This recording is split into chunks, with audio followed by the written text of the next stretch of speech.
let's start from 2006. So you entered as a producer, so and plus project manager experience in past.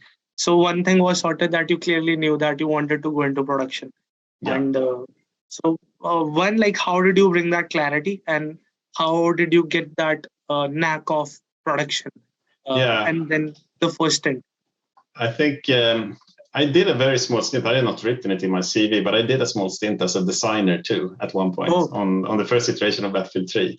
But when I joined DICE, I did it as an associate producer, so handling the localization, because I knew the localization part from a tester perspective, and I could see that there's so many things you can do better and like help the testers, which would in the end get a better result. The testers will have an easier way of testing game, and the end quality will be better. So that was my focus. But what I really wanted to do was to design things. I mean, I had played games. I thought I could design things. I had a lot of interesting games. I played Battlefield competitively during my time at university, so I knew a lot about it.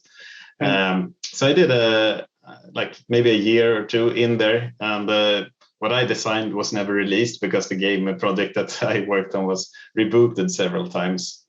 But what it led to, when they rebooted that game, they needed help on a Harry Potter game in England. So I got to travel there, live there for a couple of months, do the localization, dev, like a production for that game. And then when I came back, there still wasn't a role for me. So that's where we had this little game team called Battlefield 1943. It was codenamed Beach. And they didn't have anyone to handle like the development director task, which is basically project management. So they're like, maybe you want to take care of this then, because we don't really have anything else for you. I'm like, yeah, that sounds fun. I'll do that.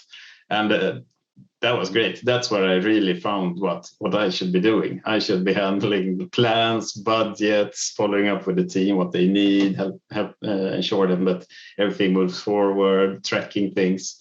So yeah, that's where I first got to test it in a really small environment. The team was maybe at most 20 people.